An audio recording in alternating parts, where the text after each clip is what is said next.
Here are your hosts, Scott the Bear and Jeremiah the Johnson. Welcome to the Lost and Known podcast. My name is Scott. And I'm Jeremiah. And we are back for another week. And as promised last week, we are flipping the format. Yeah, we're going to go ahead and do something a little bit different. One, we're going to stop with this whole explain the whole show for 15 minutes ahead of time. And eventually we're going to have by the way, there might be some background noise. My cat is attacking, he's attacking some tape and a synthesizer. But he was attacking some styrofoam before. I might have to stop that at some point if I hear any weird synth sounds in the background, which is weird because it's not plugged in, which means my cat plugged in my synth and is playing it fucking crazy style. I might actually superimpose some synth sounds right now. I'm not going to do that because that's going to take too much time. Anyway, we're not going to explain the whole show because that wastes too much time. We don't want to waste time out of the precious show for things like me talking about my cat or about what the show was normally about. But yeah, we regardless, if you're used to listening to the show, we're not going to do that show right now. Now, eventually, we're going to flip the whole format up a little bit. We're going to switch some things around. We're doing a little, I would call it a pilot. Starting cleanly at episode 350. Exactly. Also, people might notice this episode is numbered wildly different than the last number. We skipped gained, a bunch. like 9 episodes, I think. Something like that, yes, yeah. And the reason is we actually changed the numbering. We talked about it last week. To reflect the COVID episodes that we didn't number because we thought like, hey, the COVID specials.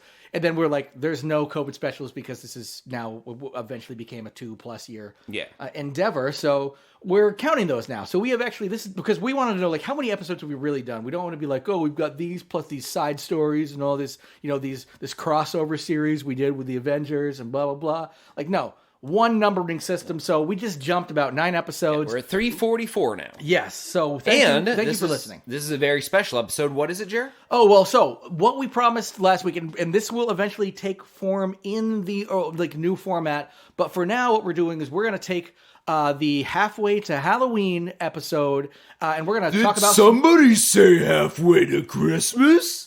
No, we... we're doing halfway to Christmas? Ladies and gentlemen, Santa Claus has come into the studio. I've been summoned. No, you have not been. Actually, it's only halfway to Halloween, not Christmas. Oh, then I'll fuck off. Bye. See you in a couple months, Santa. Oh. All right, well, Santa Claus, ladies and gentlemen. That was, well, it's not unexpected. I really believe that's a homeless man who lives in your neighborhood. The fact that you need to lock your doors. He literally heard a holiday and came into my house. He has a key. I don't know how he gets in. I changed my locks last time, and he still has a key. God, that was around Christmas last year. I would say Christmas. I'm guessing. Yeah, I'm guessing. Well, I was thinking he's intrusive enough. It could have been Thanksgiving, and that very Halloween, I mean, it definitely would have been Arbor Day. Would have been last Christmas, sure. But yeah, he could have popped in like February, and be like, "Are we quarter the way to Christmas?" And then that's my best. It's a terrible impression of him, but yeah, we're gonna go ahead and halfway to Halloween, not Christmas. Also, for the listener, we're recording this halfway to Halloween special episode on Mother's Day. No, yes, which is a week past halfway to Halloween and on Mother's Day. Yep. Yes. For all you listeners out there who love Halloween and also slid out of her cunt.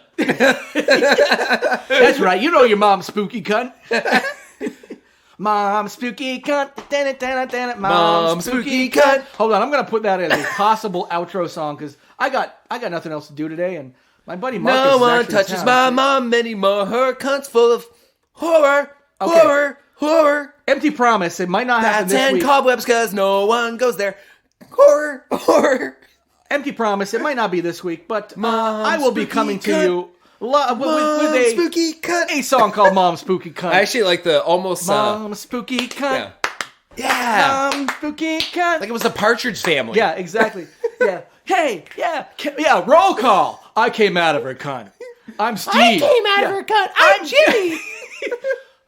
I put my dick in her cunt. I'm Steve also. I was aborted and it failed. My name's Chad. I was aborted and it took. My name's a ghost. Mom Spooky Cunt. This might be the song, essentially just a little bit glossier. Okay. So actually, a lot of times what we used to do is create a lot of new content for this stuff. But what we're going to do nowadays is something a little different. And we're not even going to explain it so much. We're just going to have some fun with some horror stories. We're going to have some fun with some web droppings. And we're just going to I don't know, roll into it. I mean, we're gonna just have some fun with it. Yeah, Also, we promised we wouldn't explain it. yes, and here's the explanation of the non-explanation is what we're really hoping for is by 350 the new format will be absolutely in place because people love good round numbers. Yeah. Just like my mom's good round bottom when they fucked her and I came out of her gun. Yeah, that's right. I'm stuttering. It's the Bobby. Just keep writing those down. And they're recorded. And we'll also have the theme song explain the show because we're Yes. going to do a new theme song Yes. starting with episode 350. Exactly. And, So it'll be one of those like remember the good golden days of TV. You Yes. watched that one about the people who got shipwrecked. I'm a Gilligan's Island. My we're God. on an island. I think we're on an Well, island all those now. old shows had a theme song that explained the show. That's Gilligan. I came out of my mom's cunt. Now I'm lost. Whoopsie-daisy. Mom didn't fucking raise me right. So, yeah, we're going to have some fun. So by 350, so if it seems a little loose these next 5-6 episodes, it's because we are honing our craft. And if you guys have any... Oh my God, we should get every future guest, because we also interview celebrities on the show. That's something we should probably just say blanket right there. Yeah, right there, yeah. But we should get each one to sing-songy say a line we give them, and it gets added to that cunt song. My name's Dan Harmon. Out of my mom's cut. Yeah, everyone needs to say, my name's Mark Steger, and I came out of my mom's cut. That might be the one way to get Dan Harmon back on the show is just be like, hey, if you come onto the show, you get to say this line. And honestly, you want to do freestyle a verse? Go right ahead. Yeah. I will fucking literally. God. I will put an extra verse into that song. Anyway, so yeah, we're gonna figure this out in the next few episodes and all that kind of stuff. So stay tuned for some relative looseness. We're still gonna do some web droppings. We're still gonna give you the weird news, but we're also gonna talk some horror, which is actually. Scott, where I want to start. Yeah, we're getting a little more horror-centric. Yeah. Halfway to Halloween, this works perfect. What we did this week is Jer and I both watched a horror movie, a new one for each of us. And we're going to talk a little bit about each horror movie. Maybe give you a recommendation, maybe warn you away. I don't know how Jer felt about his. Yep. He definitely knows how I felt about mine because I couldn't shut the fuck up about it before the show started. And it's on my queue now, so if that's a little spoiler, folks. And then we're going to take a news story, a weird fucking news story that's related to our movie, and we're going to talk about that after the movie. Yes, and exactly. generate new content from that. My guess is we might even be able to create a sequel for each one of these movies I honestly think so because news story. we're letting them drive each other. We're letting the story drive the movie, and the movie drive the story. Yeah, and I'm really liking this because there's some synergy. We're not some synergy. abandoning the format, but you wanted to pair the movie with a whiskey before. I took the pairing out of the show notes because no. I actually I said that originally when I was like, oh, we could recommend a pairing. I didn't realize we were actually going to make a change at that point. So when we started making the change, I'm like, yeah, I kept the change in the notes up until it became reality, and then I'm like, nah. Yeah. That being said, my movie is going to be paired with Peloton de la Muerte Mezcal. Peloton of the Dead. Yes. Oh, Peloton de la Muerte. Yeah, Peloton of the Dead. Yes, I love that. That's great. Isn't Peloton a clothing company? Peloton was the stationary bike company that blew up during COVID and then now crashed. They make mezcal now? Yeah. That's how much they crashed. You're like, fuck it. People are now out of the... what do people want to do out of... Actually, people wanted to drink during the This pandemic. mezcal is very smoky. Yeah, it's a lot of burned Pelotons they used to make it. Yeah. People were like, you can squeeze a lot of tequila out of a burned Peloton. Turns out when with inflation, increasing... Although, I will say... Yeah, people were like, I've got to spend $2,000 in actual gas to get somewhere. I don't want to spend $2,000 on a stationary bicycle. It's a stationary thing that's supposed to take you places. But I had a computer, and the person on it talked to you. Yeah, exactly. And they were like, yeah, you go, fucker. And then people realized you can put an iPhone or an iPad on the TV stand. Like what everybody does and at just the watch gym. a YouTube video. At the $30 a month or whatever, Planet Fitness, that's what everybody does. Well, I know they had personal trainers, but you can also just follow a YouTube regimen. They also have like for free. They also had like you would be able to go through these trails and see yourself go through them, and it would like adjust the pressure and all this stuff, or tension, I should say. But honestly, they were not a bad product and a silly reason why it failed. 2 people in TV and or film died on them within 2 months, and they were like, and people stopped buying the product. But also, guess what? The girl from Sex and the City, number 1, is alive. Yeah. And her dying on it in the show doesn't make your product at home less valuable, less good, or less functional. I will say People are stupid. One of the other reasons too is, I mean, they knew the sales. They've been around for a while. The sales rapidly increase. They're pretty much just to their pre-pandemic sales. Yeah, from what I understand. Like when everybody has to stay at home and they can't actually take their real bike out or go walking. Yeah, with they would friends, pandemic. Of height. course. They're going to like increase things that you can stay at home and exercise with. People couldn't even go to gyms, and now people are like, I want to go to the gym. That's a reason to get out of the house and stuff. So people's Pelotons are collecting dust now. They're selling them now. There's a bunch of big used market for them. So anybody even looking to get one is now getting one for half price on the used market. So there's a lot of reasons. There was a pandemic bubble for certain types of things that is going to be caused. So this is exactly what the show is about. We're talking about economics during the pandemic, and we are having a great time doing it. But actually, we're going to talk about some horror movies. Okay, so my horror movie is called Centipede Horror. Now, I would like to say when you first told me about the movie, you called it just Centipede, and I kept Googling, and I kept Googling, and I kept Googling, trying to find any movie based that on the video game. that wasn't the movie Centipede Horror, because that came up a lot. And I'm like, no, there's got to be another movie that doesn't have the word horror attached. But when I was actually looking for, because I actually kind of reverse engineered this, I was looking for movies about centipedes and millipedes, and I had to like essentially type in the exclusion filter in Google to not use the word human, because everything that comes up when you type in centipede horror movie, it just comes up human centipede, I think a lot of people probably would have expected you just to go human centipede. No, because it's not a real centipede. I wanted real bugs. Fair enough. So, anyway, Centipede Horror, here's the elevator pitch. A crazed evil wizard uses his powers to take revenge on beautiful women by making them vomit up live centipedes, which then proceed to eat their victims. This was made in 1982 Hong Kong. And I'm going to give you a little bit more of a description of the plot, and for those of you, there's not going to be much spoiler stuff here. There's not really anything to really spoil in the movie, but when a movie's like 40 years old. In fact, this is the 40th anniversary, isn't it? Yeah, exactly. Don't worry about spoilers. Exactly. That's don't. So, but if for some reason you want to go in blind, skip ahead about 4 minutes. We should come up with a spoiler range. Like, is 5 years fair? If you haven't seen the movie in 5 years, 10? Yeah. There needs to be an exclusion zone. And I'll still give spoiler warning, but I'm not going, like... I'm also going to give a warning to all of our listeners. We're working towards episode 350. Yes. And you're going to hear some of the sausage getting made as we go. We're going to literally be making sausage. Literally, not figuratively. We're going to make sausage on There's going to be a lot of gear sounds, yep. and a lot of wet sounds. A lot of wet sounds. More wet sounds than normal. Yes, we have a lot of wet sounds. We do. We are known as the Wet Sound Podcast. Anyway, so my description of this is a woman has been warned. This is right off the bat in the movie. A woman's been warned not to go to Southeast Asia her whole life, but she does anyway at the approval of her brother. Her brother gives her a charm to protect her from evil. She goes, decides not to. My cat's meowing. Decides to not wear the charm. Gets attacked by centipedes and dies. And it's determined that a powerful curse was placed on her by a wizard, so her brother finds some other wizards to help him fight that wizard and reverse the curse on the family. It is revealed to show that the curse was placed on the family due to an incident far back, an action that a powerful wizard promised vengeance for. So he is taking it out on the next generation. Now, there's a lot to unpack there. There's make sure my cat doesn't turn the podcast off like he's done before. Let me move this real quick. We have cat technical difficulties. Yes, exactly. He's just been like, I want to see what's going on here. I still have the mouse. Okay. Oh, he's after the mouse.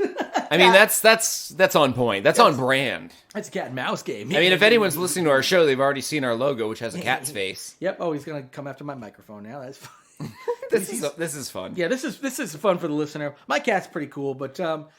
Anyway, I do want to give what I'm going to call the Lost Award. We might change the name of the Lostie, the homie. I don't know. The Lost Award goes to the actress Margaret Lee for placing multiple real centipedes in her mouth.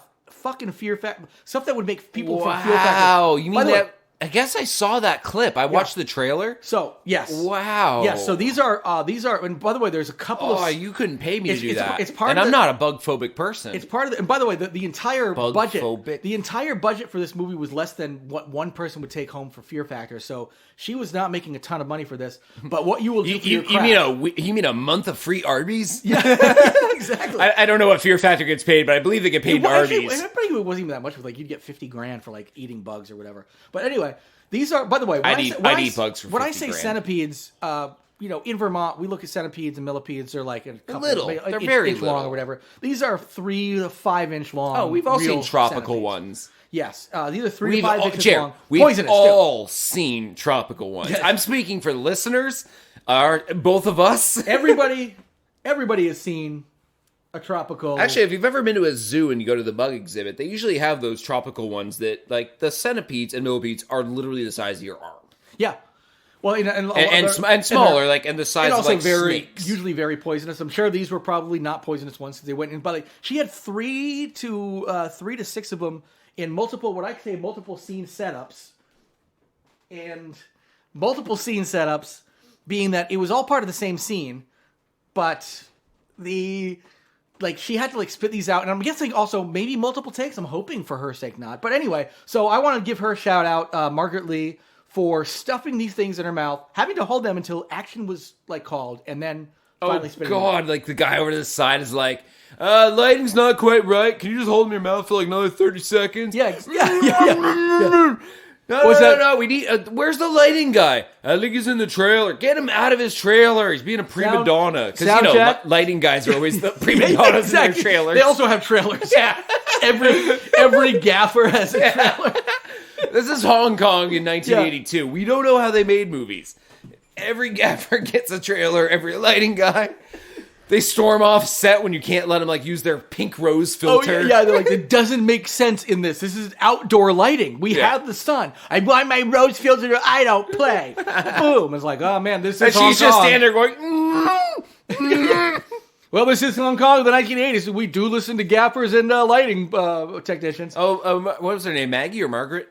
Margaret Lee, yes. Yeah, just Margaret. Just swallow a few of them. There's too many in your mouth. Just swallow them. Yeah. Oh my God, things are like... They probably try going down. That's the thing I'm curious of, if they put any kind of stopper in there. Like a diaphragm? Because these things were the second she opened her mouth, they crawled out. They were looking to go somewhere, and if the only opening was their throat... Probably like a sponge or a diaphram, just like women would use for birth control. I would think so, because it seems like they would have tried to climb down her throat. And there was a half a dozen of them. Her cheeks were bulging with centipede. First they stuff blazing hot Takis to the back of her throat, and then they put the centipedes in, so the centipedes won't want to go through the Taki wall.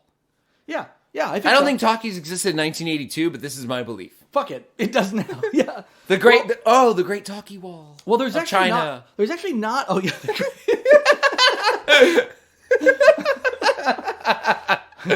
Yeah, I know it's a different wall, but I also there's Mr. Gorbachev, tear down this Taki wall. But anyway, so there's. I will say I don't know if that's true, because there's not much out there like production notes or DVD extras or anything kicking around about this. But it did get me going down a rabbit hole about Category 3 films in Hong Kong. I'm not going to go too deep because that could be... Are these films that when released are graded based on the amount of Waffle Houses closed? Yeah. Yes. That's right. We have our Waffle House. Oh, we lost 90 Waffle Houses. This is a Category 3 film. That's right. I forgot we had that correlation. Yeah. The tornado or the hurricane to Waffle House correlation. But yeah, so Category 3 films. I'm not going to go too deep because you could take a whole university class on this, because this is this is beyond subgenres or anything. This is a sort of a classification system for exploitation movies in Hong Kong. Centipede Horror was considered a Category 3 film, although the movie came out before the strict classification, which came out in 1988. With the movie Men Behind the Sun, which portrayed in graphic detail the actions of Unit 731, which was a notorious covert research unit of the Imperial Japanese Army that performed lethal human experiments during the Second Sino-Japanese War and World War II. That movie included footage from a real-life autopsy and a real cat that was apparently fed to a swarm of hungry rats, which is why I will never see it. Although the director insists the cat was just covered in honey and the rats were just licking it off. Wow. And the cat was fine and it survived. I'm like, rats don't just lick honey off of a cat. And so I will never watch that. Hear those loud squeals from the cat? Yeah. He's giggling. Yeah, it tickles. You know how cats and rats get along so well? They giggle with each other. Yeah. So I will never watch that one. That is one I have no interest in seeing. But so they're often lumped together, but they're not really a subgenre. There's the genres vary from a pro-tobacco rom-com called Love in a Puff, which I love. I want to see that one. To the Skinamax sounding Sex and Zen 3D, the gay romance Happy Together, and of course the aforementioned gore flicks. Other notable flicks: The Untold Story, which is on Shudder, which is in my queue. That came in '93, I think. Ricky O, The Story of Ricky, which I think I either saw or we wanted to see back because it came out in '91. I remember hearing about that in like high school. It was like an extreme martial arts movie. Yeah. Also, Pretty Woman, not the U.S. movie. This movie involves the movie it's based on. Yes. It's a remake. This is the remake of the Hong Kong movie in which an office girl gets raped and murdered and replaced with a lookalike. It was actually a smash hit in Hong Kong. Made 30 Pretty Woman. Getting raped. Pretty Woman, replace her with a lookalike. Pretty Woman. We made $30 million upon its release in 1991 in Hong Kong. It was actually a smash hit. It made as much as the John Woo film Upon a Thief. So. There's movies with equally disturbing content that are considered classics. So yes, but the thing is, though, this one actually made money at the theater in Hong Kong at the time. But Human Centipede made money in the theater here. So yeah, so category production has slowed down considerably since the '90s because the Hong Kong film industry got really intertwined with mainland China, which obviously is much more restrictive and censored. But the cool thing about Centipede Horror, it was one of the only, if not the only, Category 3 movie written by a woman. So there's some information about my movie. Any thoughts, Scott? I think I didn't research my movie enough. Well, but at the same time, most of this was not about my movie. This was actually a Google hole. Yeah, for mine, which I'll be getting to in a few minutes. Yeah. I didn't need to do as much deep dive because there wasn't as much deep dive. It's a newer movie.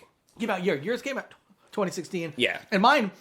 Yours has history. By the way, the movie itself, I found nothing on, but it led me down a Google hole. I love Google holes. No, I find all that interesting. I actually found it most interesting that there was a woman director doing shock horror in 1982. That's very progressive of a country that is next to a oppressive regime. Which is actually funny. Which is probably why that comes from that. Which is, I was actually looking and it looked like overall, there was more acceptance, like women in film and all that kind of stuff in Hong Kong in 1982 than there was in the United States at that time. Because also Hong Kong, I can't remember when.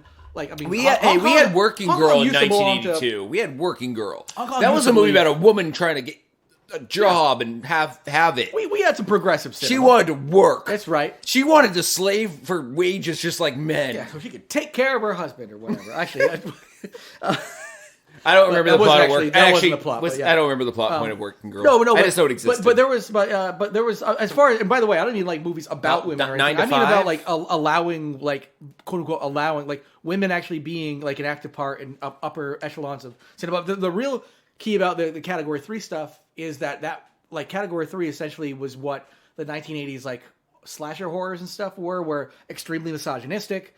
Even though they may have had final girls in them and stuff like that. There was. So it's surprising when you're a woman wrote this one. This one actually doesn't have as much misogyny in it. But also was written in 1982 before the real Category 3 stuff blew up, which then it became a little bit more like the generic 1980s slasher. I mean, they were more extreme. It was actually probably closer to the video nasty scare of the 1980s. But it was a classification system. We have rated R and NC-17 and stuff. They were this is Category 3, which is why they're it's not a genre. This isn't just horror movies. Anything that is essentially exploitative, we're gonna call this. But there's also some good stuff in there too. By good, I mean I loved Centipede Horror, but it's the one thing I will say. There's one version of it you can find. I think it's on Blu-ray as well, but I found it Alamo on demand.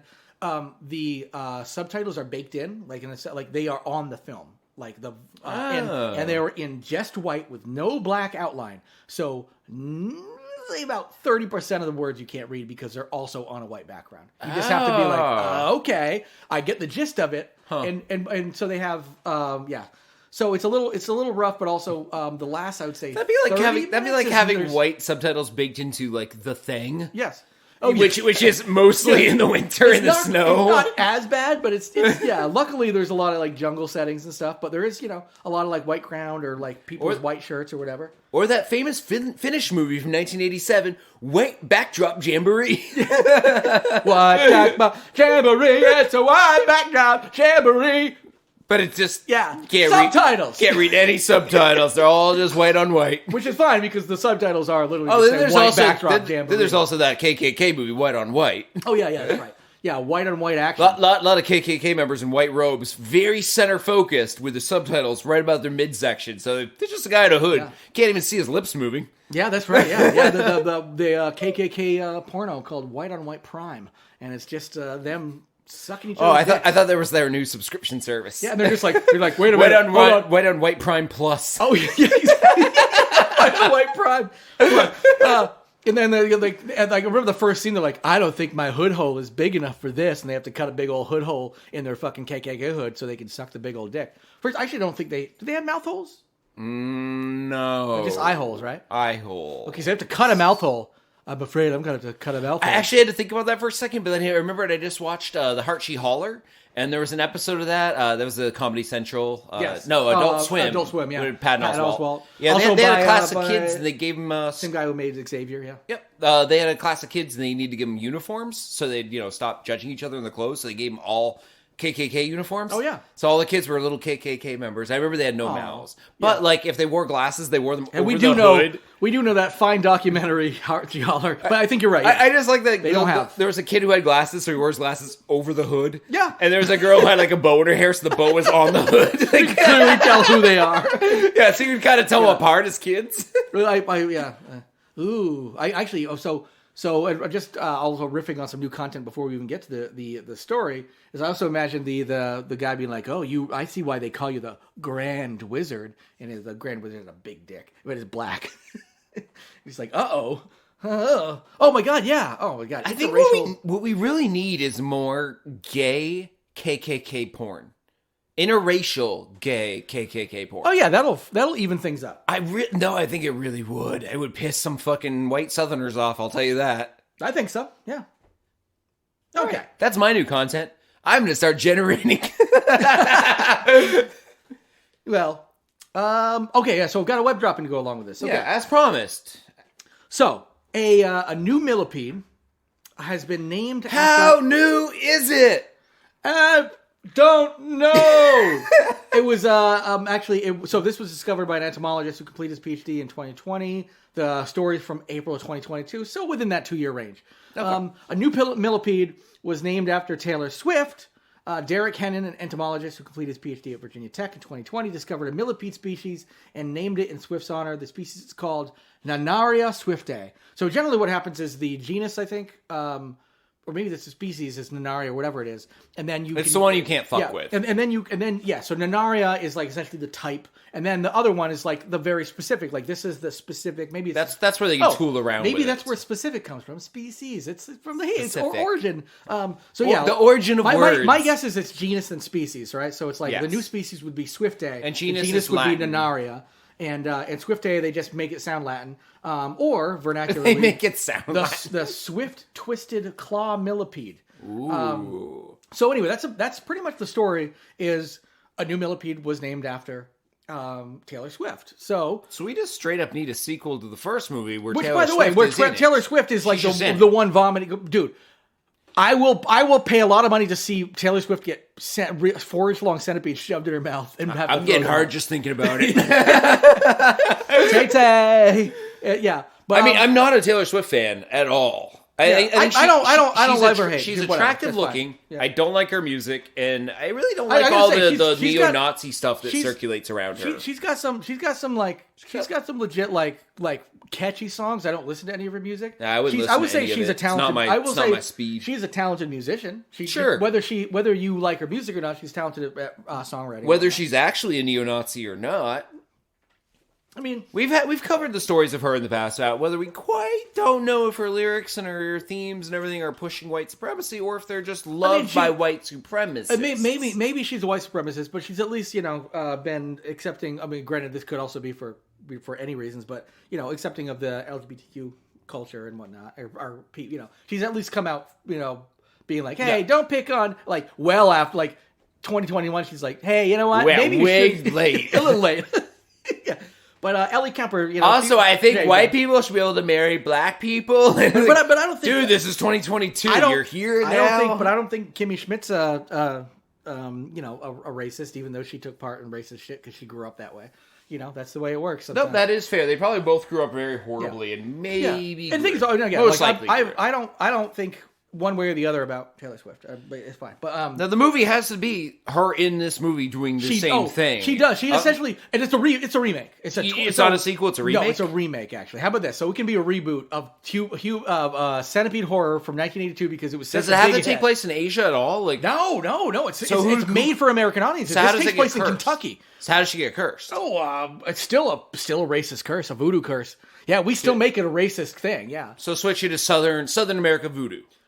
No, just voodoo, yeah. Yeah, that works. Oh, yeah, she does a concert. It takes place in Louisiana, yes, exactly. She does a concert. And she just gets a black guy looks at her the wrong way. She's like, I think I was cursed. And then, and then she gets and then they go after the black guy. No, I just looked at her.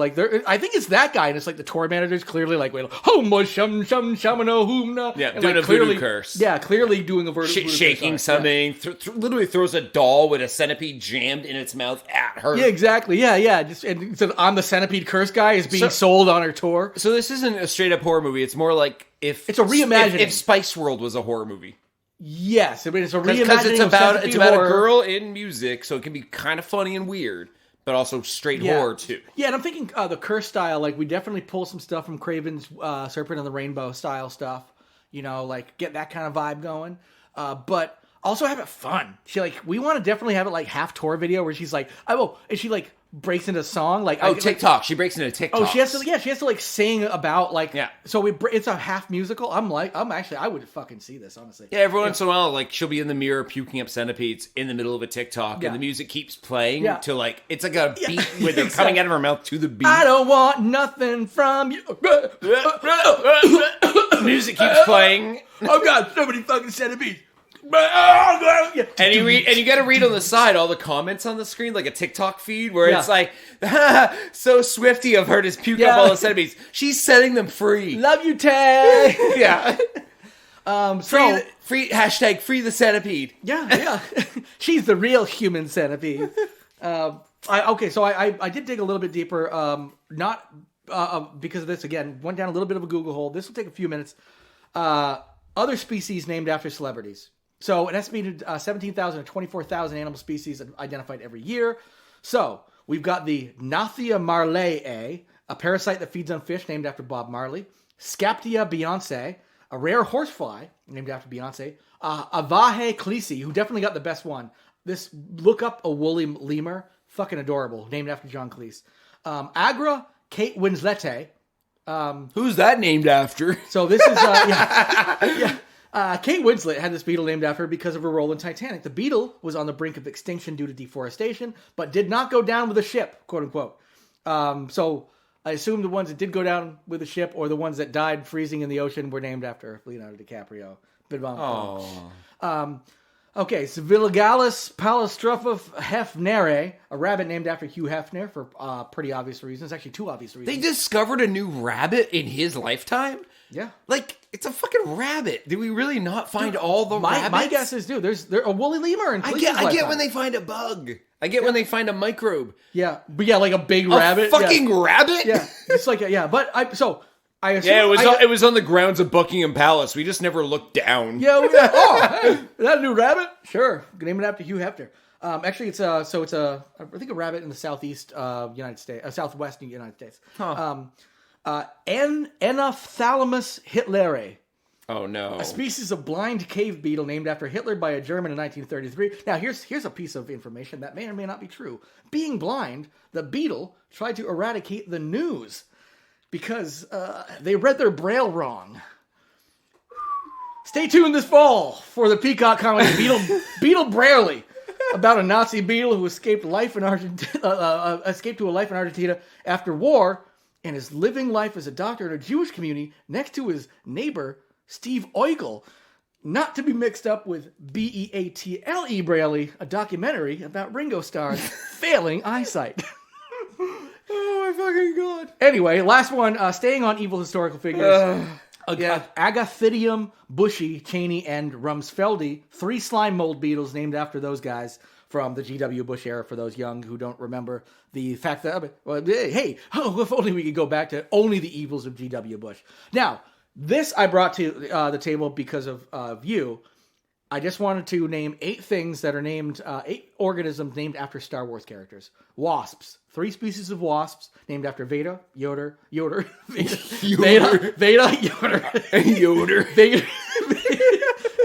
Yoda, and Chewbacca.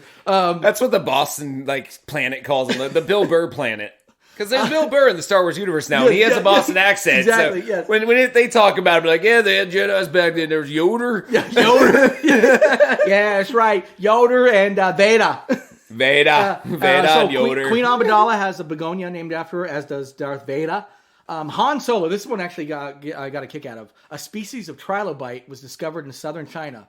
Now, the discoverer said they named it because it was named for the Han Chinese people and because it's the only member of its genus. The discoverer later admitted that he was just dared by his friends to name a species after a Star Wars character. So Han Solo also has 2 meanings, which is great. A trapdoor spider named after the Sarlacc, a catfish named Greedo, a bone-eating worm named after Jabba the Hutt, a flightless weevil named after the Progs. I think that's an actual people, my friend. Yeah. I think they live... I think it's that definitely sounds like a bad name to call some kind of... Oh, like porgs, actually. Oh, those fucking Progs. But yes, but the real Progs, no. Yeah. Sorry, flightless weevil. My favorite part of Star Wars is the Progs. Yeah. Was it Czech Republic, whatever? Yeah. There's also a flightless weevil named after Yoder and Chewbacca. And Chewbacca also has a moth named after him, which brings his total species to 3. Darth Vader has the most named after him with 7, including as opposed to just what I've also mentioned before, mites, ants, flies, and lice. And Yoda has 4, coming in second, with an isopod and an acorn worm, along with the 2 I already mentioned. Now, Scott, I have one question for you. There's my cat is clawing at the door to get out. My cat is going nuts today. So, Scott, I've got one little question. He was up on the top. That's fine. I could have just left him there. He's gonna go back anyway. This is a very cat centric episode. Yeah, halfway to Cat Halloween. So somebody discovers an organism, names it after you. What kind of organism would you like named after you? It could be a plant, could be an animal, a new blank named Scott Barricus. A bear. Yeah, too easy. Yeah. No, I want to. We found this new species of bear in Alaska. We're naming it after Scott Bear. We're gonna call it Bear. There's no bear. There's a brown bear, black bear, polar bear, grizzly bear, Kodiak bear. There's all these bears. Yeah, I think a bear would be like the genus have got to be right. Bear. So you would be like bear. Yeah. What's that one? No, it's a bear. What kind? No, it's a bear. It's a bear. Yeah. The one bear. Yeah, it's a bear, but it's spelled as your. I would also want everyone to give the caveat: it's the one true bear. The one true bear. Yeah. Okay. So yeah, we've got a sequel. We got a few extra little facts on that, and I think my little part of this endeavor is over. Yeah. So moving on, I picked a movie that follows.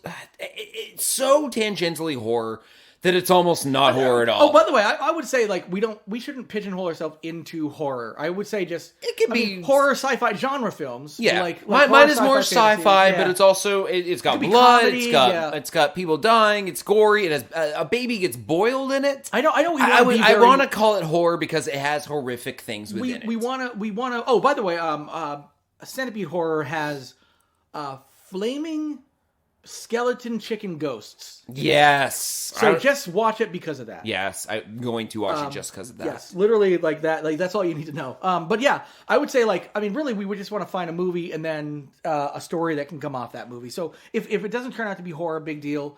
We'll obviously try to we'll gear toward horror, but if it doesn't work, boom. Mine, once again, just like you, we took our web dropping and reverse engineered our show based on that. So starting with the movie, Spacecop from 2016. Now this is a C-level film. And if anyone wants to go looking for it, it's on Amazon. You have to pay $4.99 for it. I think well worth the money. It's $3.99 right Was now. it $3.99 $3.99 to rent and $8.99 to buy. There we go. Yeah. Well worth the rental fee. Although I'm guessing maybe that's the SD. My guess is maybe it's $1 more, $4.99 to rent and $9.99 to buy. Possibly. I got my information off JustWatch.com, which is actually really great. It's a great app. Yeah. I would say everybody get that. So Space Cop 2016 is a sci-fi movie first and foremost, a little less on the horror side, but like I said, it has horrific elements, lots of blood, lots of death. Yeah, I don't see again, sci-fi, horror, thriller, these genre films that are just fun. Yeah, I'm fine with this. I'm fine with how it worked out. We're not going to give you a serious drama or an art house, drama or something like that. We're not going to fucking touch dramas. Now, this movie is based on I want to say almost short/trailer that used to exist 4 years prior to the film's making back in 2012.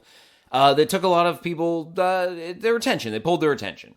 So what ended up happening was the guys over Red Letter Media, and for anyone who does not know who they are, go to YouTube. They have a channel. They mainly review films, but they also sometimes do skits and little shorts and stuff. They're one of my favorite film reviewers, mainly because they stand up for the confirmation bias I already have against things I hate. I tend to go to them when I dislike a movie because they also have similar opinions and tend to dislike movies that I dislike. Yeah. I really rarely go to them for movie reviews because they do a lot of reviews on their YouTube channel of things I like because I already know I like it. I don't need someone else to tell me why I like it even more. I really use them to build up my hate for things I hate. So if somebody already essentially is in line with the movies you love and hate, you would assume that if they make a movie, hopefully it means you will also like the movie. But I've been told to listen to their good reviews too because they're very good at picking apart movies. They're very intellectual in what they do. I mean, the other thing about listening, because I like listening to good reviews so I know what to watch. Yeah, no, their good reviews are really good, but I tend to form my own opinions about what I want to see and whether I like something. It's more like when I really like the new Star Wars sequels. See, I hated those, I immediately went to Red Letter Media to see if they hated them too, and they did, and they hated them in great ways that gave me nuance.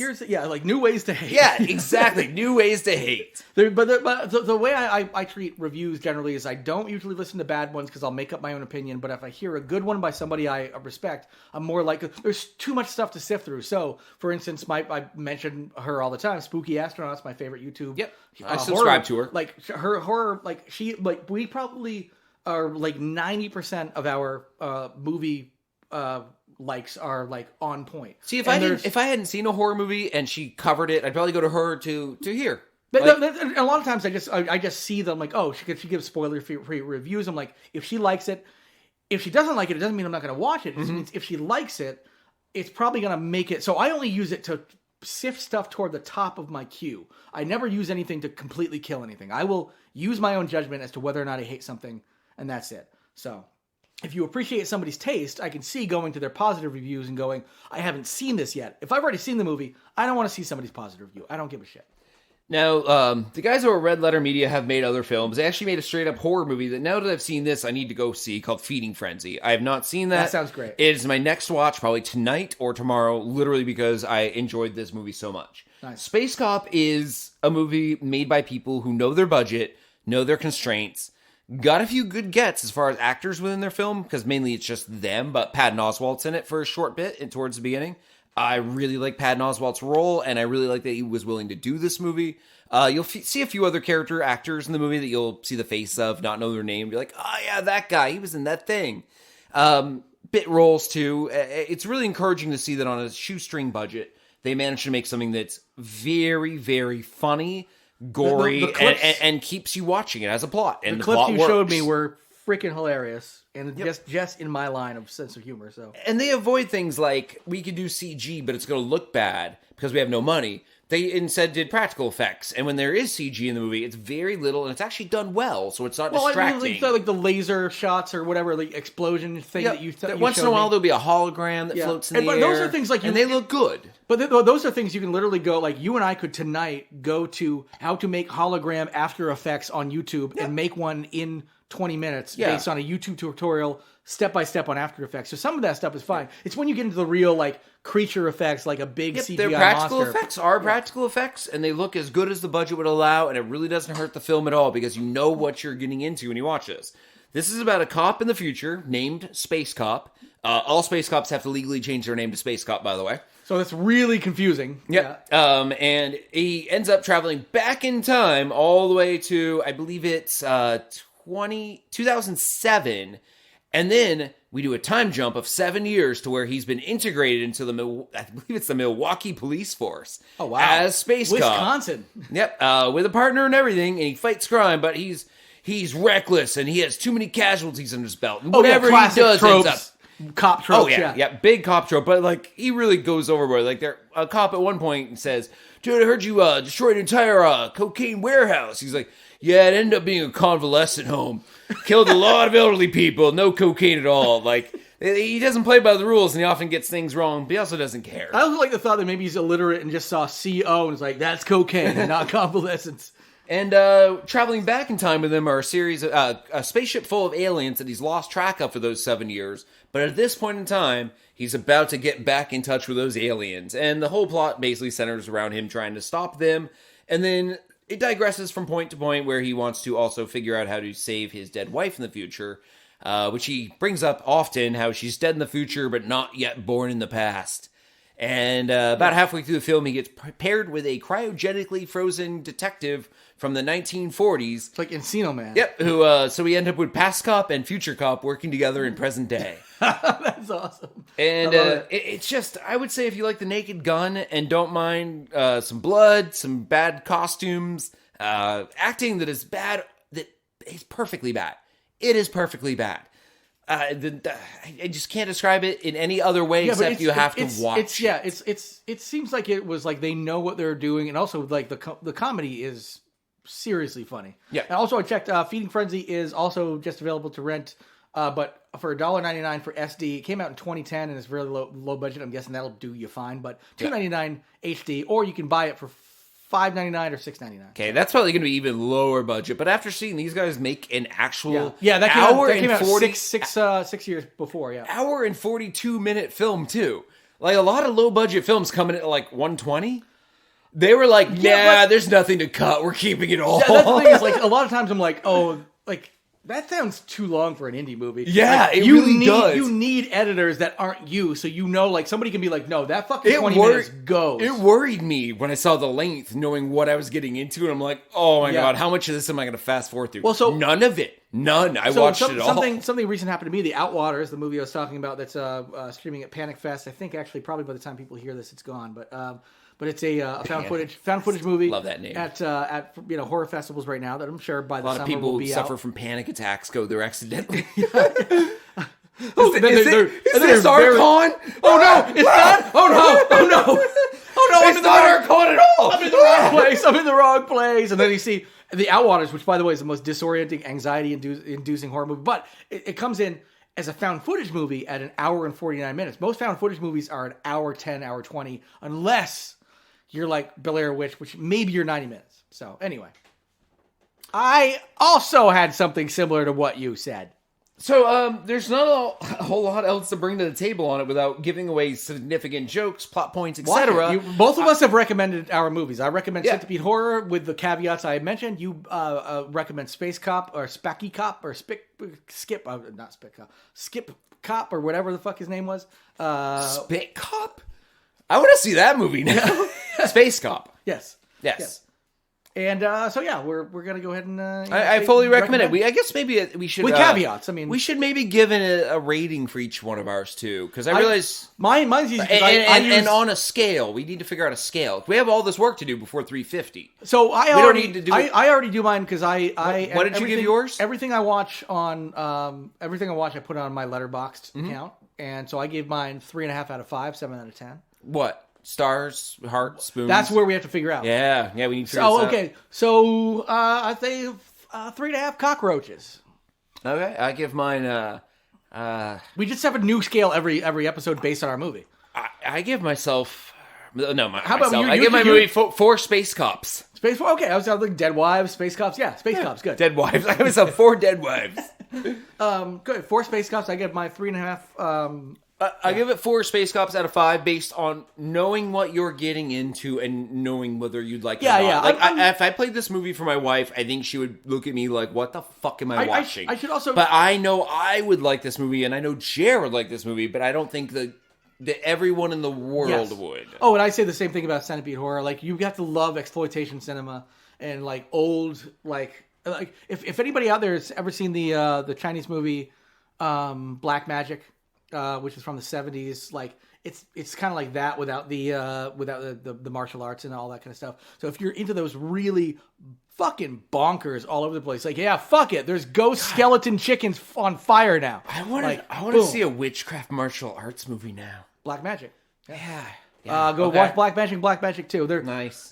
They should be available out there. They're no longer on like Prime anymore, but they're out there. So they were like huge cult hits. I actually for our private Facebook group, for our horror movie group, I highly recommended the first Black Magic movie. So also Human Lanterns is similar. It's not quite as good though. But there's a bunch that came from that era where it was like they're essentially exploitation horror plus martial arts, and it was awesome from the 70s. Yeah. All right, so I have a story paired with this, and Yeah. this is where the movie choice came from. Canadian astronauts no longer free to rob and kill with abandon in space or on the moon. Canadians have been reckless in space, killing, raping, murdering, pillaging. We needed to rein these Canadians in, and the Canadian government themselves took hold of this, As they will do. They will self-police. Yep. They will self-space cop. and self-space cop. And an amendment buried in a 2022 federal budget bill extends Canadian criminal jurisdiction all the way into the cosmos. I believe this is the first country to do this. So they're pretty much saying, like, hey, we forgot to say you can't There's no do whatever you want. There's no vertical limit on their laws. vertical laws. Yeah, I like that. Yeah. So, well, before I even get into the story, too, my extra piece of content, definitely a Space Cop 2 vertical laws. yeah. Like space. Vertical crimes or something. Yeah. Space Cop 2 going to the cosmos, eh? And it's all about, like, you've got, like, Mike Myers as... Well, he gets transferred to Canada, the main Space Cop. Yes. From Milwaukee, because it's close, right? Great Lakes region. And it turns out Yeah. the murderer of his second dead wife We got to bring up 2 wives. has actually evaded by going into interspatial waters, aka space. And he's like, I'm going to get up there no matter what. It's like, you're not allowed to do that, Space Cop, because that's out of our jurisdiction. Fuck your jurisdiction. And he goes up and tries to kill, again, it's his like second or third wife. Every movie has a wife that's murdered. Yeah. And he's got to go back in time. What? So wait, Space Cop is more of Time Cop, but they couldn't call it Time Cop. I mean, he's a cop in space in the future, not a cop on Earth in the future. Right, but then he goes back in time. That's a part of the movie. But he didn't right? mean to. Oh, okay. I wouldn't be a. I didn't see the movie. I'm lost. Yeah. Yeah, I wouldn't be a time traveler if I just accidentally went through time. Would I? Of course, he traveled through time. Yeah. But I didn't mean to. So if you end up at Arby's, and you didn't mean to go to Arby's, you're still at Arby's, dude. I think there's some. You're still an Arby's guy. You still ended up at Arby's. No. You're an Arby's. You're an Arby's traveler. Dude, if you traveled through space, I mean, through time, you're a time traveler. Like if I went to bed tonight and woke up in Cancun, You're a time traveler. I'm not vacationing. Nobody's talking about I'm that. just in Cancun and don't know how I got there. This isn't called time vacation. This is called time traveler. You traveled. Traveling is an absolute definition. But no, a traveling. vacation is a I piece of mind. I feel like traveling needs intent. No, he doesn't. Like if you fall asleep on Otherwise, a bus, you're just kidnapped. If you fall asleep on a bus, Yeah, and I end up in Albuquerque, but I wanted to go to New York. I was traveling to New York, but I ended up in Albuquerque. Okay, so you're talking about traveling as a peace of mind as opposed to like a literal definition of if you travel from one end to the other, there's no intent involved. Yeah, if a cop stopped me in Albuquerque and said, "Why did you travel to Albuquerque?" I'd be like, I didn't. I traveled to Alberta. guess I ended up in Albuquerque. Like, the travel thing falls out the window once you are not where you are meant to be, even if it's space and time. But how about this? Webster's defines travel as go from one place to another, typically over a distance or some length. There's no intent behind travel. I feel like you need intent to travel. That's not true. That's your belief. So you can be like, I'm not a time traveler, and everybody's like, technically, legally, you are. So theoretically, what I need to do... You're not a time vacationer. You're not a time vacationer. So I need to get in trouble in a way where I can get the Supreme Court to then define travel. Yeah. Like, whatever kind of trouble I get into, it needs to go all the way to the highest court. We're going to get an overturn U.S. v. Bear from 2022. The definition of travel is now based on intent. If you did not have intention to end up in your destination. I think by changing that definition, if I did that, I would do something to sex trafficking. Because, right, isn't that also traveling without intent? Well, yes, you could have been a time trafficker. Time trafficker. Hey, y'all. Technically, these chicks aren't even born yet. Like these fucking... I didn't traffic nobody. They're you want to fuck some 14-year-olds? These women are like 45 years old. Yeah, but they can like, this is from like way up. Technically, they're 14. If you actually go over there, you can see she's outside that school right now, technically. All right, so roll that right into the sequel. Spacecop 2 Time Traffickers. Time Trafficker, yeah. I like that. That's good. It doesn't have to do anything to do with the story or anything. Like, about people. Well, it could be about this time honestly, where they're changing the laws. Time trafficking. That is an interesting thing because what if you bring a young girl from the past to the future? You're like, actually, technically now she's 33, but she just looks. We're like, no, technically we found you with this 12-year-old. Fingerprint her and look her up in the system. Well, it says she's 68. Give her back. It says she's dead. I'm not 68. Well, the computer says you are. It says here you've got a gravestone in. I got old people shrink, right? Yeah. Oh, here's your social security check, by the way. I'll take that, says the trafficker. Yeah. Oh, that's right. So the traffickers can also collect their social security checks. Yes, yeah. So wow, Spacecop 2 time let's travel. never invent time travel. It sounds like we just found a rift in it that is really way darker than we even thought. We were like, everybody's going to go out and murder Hitler. Someone's got a stable of like 10 sex slaves who are underage and collecting their social security checks and legally doing it. Oh my God. We just all thought everybody's going to use it for like, altruist purposes. We're just like, no, time trafficking. Yeah. Oh, you're going to go back and everybody's going to be like, there's going to be 30 people at Hitler's like outside Hitler's hospital when he's born, be like, we're just here to kill the baby that's going to cause the Holocaust. No. They're like, yeah, we're just going to time traffic. Okay, Spacecop 2 Time Trafficker. Yep, that's the title. Okay. That's actually, I hate to say it, that's actually a cool concept. If you actually darken that concept up for it's a cool concept as a funny movie that plays with the concept. It's a horrific concept if time travel became real. Exactly. That's I would say it's also a great concept if somebody took that horrific concept Black Mirror style and made like a Black Mirror episode about it. So it can work in the dark, but in the fictional universe, it's great. It would be like the most dark comedy, though, because it would be kind of funny in the instance of like somebody be like, well, she's 68. Yeah. Exactly. Yeah. Well, she don't look 68, but fingerprints don't lie. But then it's also horrific as the guy pulls away and goes, yep, you're mine now. Yeah, exactly. Yeah, it's pretty bad. Let's go cash your pension checks. If you actually think of the shittiness behind the comedy, it's terrible, but you could say that about every joke. So, Spacecop 2, Time Traffickers, on the short list. And I guess this week we're really not going to have time to get into web droppings. No, not really. I mean, which by the way, for the listener, are now the old headlines. Which were the old web droppings from way long ago. Essentially, pretend the last like 120 episodes didn't exist, and we're going back to our old concept of web droppings, and we're going to do that at the end of the show. And also, we're not going to do 2 movies next week. One of us will do a movie. Yeah, we're going to do 1 movie, and then we're probably going to actually get to these headlines / now web droppings. Because now that we see this, without the explanation of the show, we probably took 20 minutes each, maybe a little longer. Yeah. So if we do like half a show as the thing, essentially, yeah. And then we've got headlines for the rest of the slash web droppings, and the web droppings we also make content from, just like always. Yeah, exactly. We don't want to get rid of all that stuff. So we might drag the web droppings a little more towards the horror side, a little. Yeah. If we got that, but honestly, I can actually see like already a couple of these headlines, web droppings, I might actually use to springboard next week initially into either carry them over to web droppings next week, or I might choose one of us. We should flip a coin for who starts next week, and that's what we'll do. So off air. But we probably won't be going out on Mom Spooky Cunt. But if we don't this week, believe me, it will fucking happen between episodes. Mom Spooky Cunt.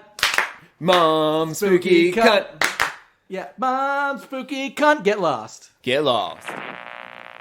At this hour, we repeat, these are the facts as we know them. There is an epidemic of mass murder. The murders are taking place in villages, cities, rural homes, and suburbs with no apparent pattern or reason for the slayings. It seems to be a sudden, general explosion of mass homicide.